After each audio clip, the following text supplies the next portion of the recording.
Good morning, students. Today we'll read and discuss chapter 5 for class 8th.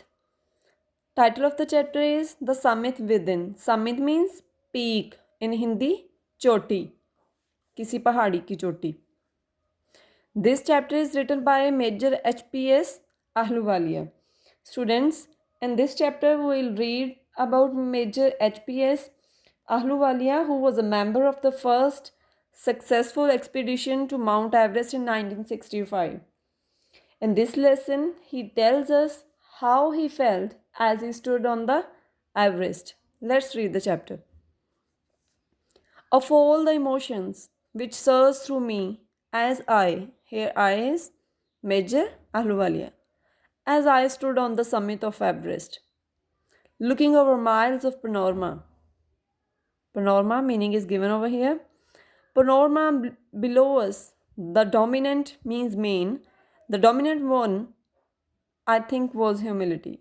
The physical in me seemed to say, thank God, it's all over. However, instead of being jubilant, meaning is given over here of jubilant, there was a tinge of sadness. Tinge means shade or mark. Was it because I had already done the ultimate in climbing and there would be nothing higher to climb and all roads hereafter would lead down? Children, in this para, we read that standing on the Everest, Major Ahluwalia felt very humble. Physically, he was very tired. Instead of being very happy, he was jubilant and sad. He was not sure of the reason. He wondered if this sadness was because now there was no higher peak to climb. By climbing the summit of Everest, you are overwhelmed by a deep sense of joy and thankfulness. Overwhelmed means overpowered. It is a joy which lasts a lifetime. The experience changes you completely. The man who has been to the mountains is never the same again.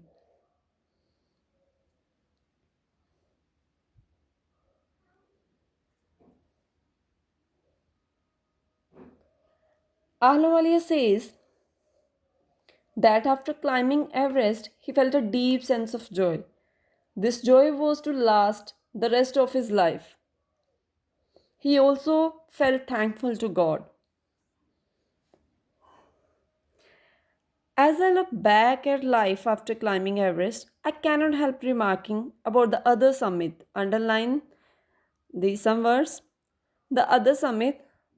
What is the other summit here? Which is the other summit?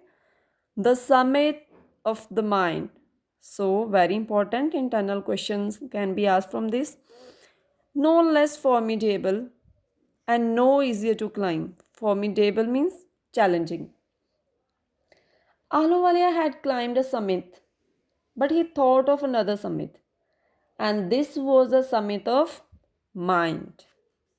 And it was not easy to climb, it was challenging.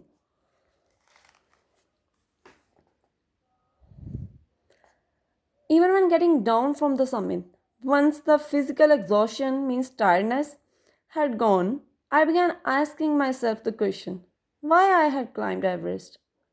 Why did the act of reaching the summit have such a hold on my imagination? It was already a thing of the past, something done yesterday. With every passing day, it would become more remote. Remote means distant. And then what would remain? Would my memories fade slowly away? Here we read, after getting down from the summit, he felt relaxed and asked questions to himself about climbing Everest. Then he thought it was a remote activity. He asked again to himself, would his memories fade away slowly?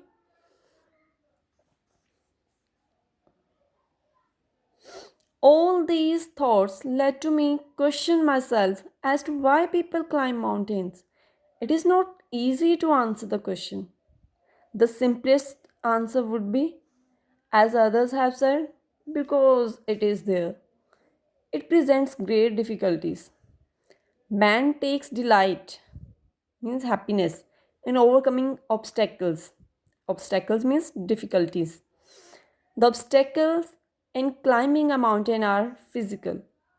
A climb to a summit means these three qualities a man needs in order to climb a summit. These are endurance, means tolerance, persistence, means firmness, and willpower. The demonstration of these physical qualities is no doubt exhilarating, meaning is given over here, very exciting, as it was for me also. Here, he came to the conclusion that in order to climb a summit, a person needed three qualities. These were endurance, persistence, and willpower. It is only with the help of these qualities that a man overcomes obstacles, difficulties. The climbing of a summit is thus a demonstration of these three qualities. That is why men take delight in overcoming obstacles.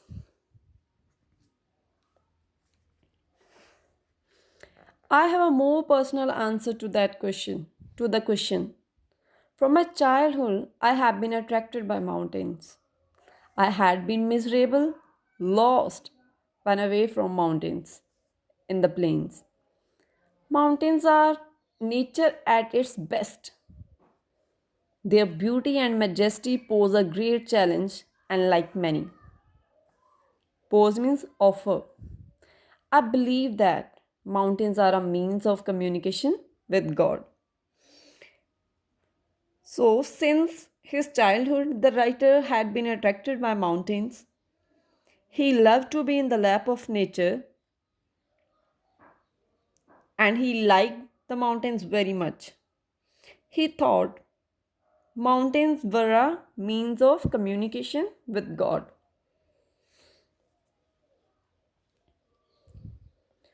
Once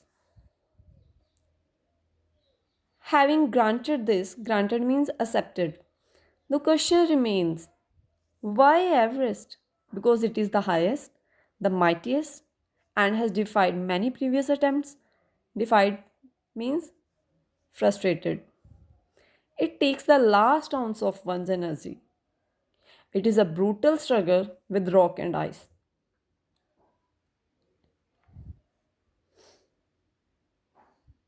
Once taken up, it cannot be given up halfway.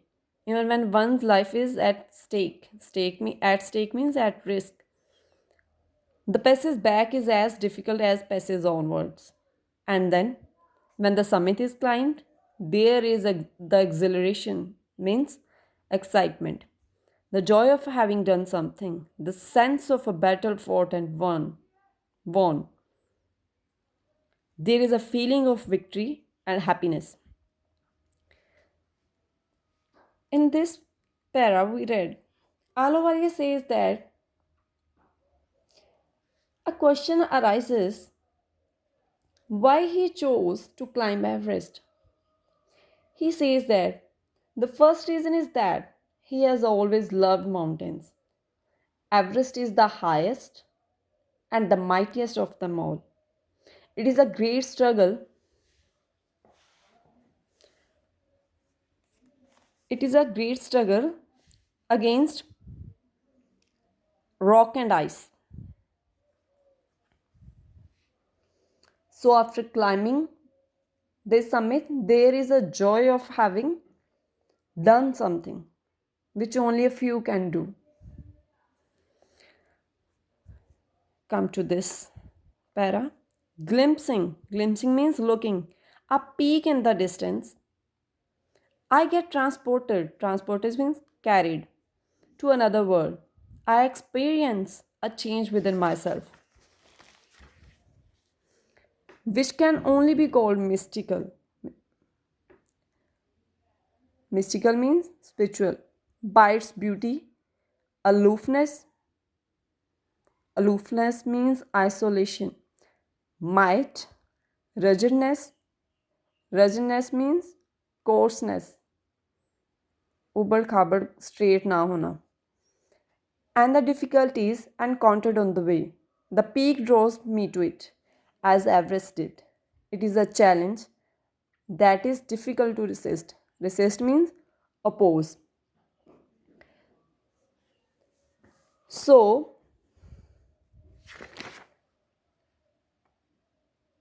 looking at the peak from a distance, Ahluwalia is transported to another world. He has a mystical feeling.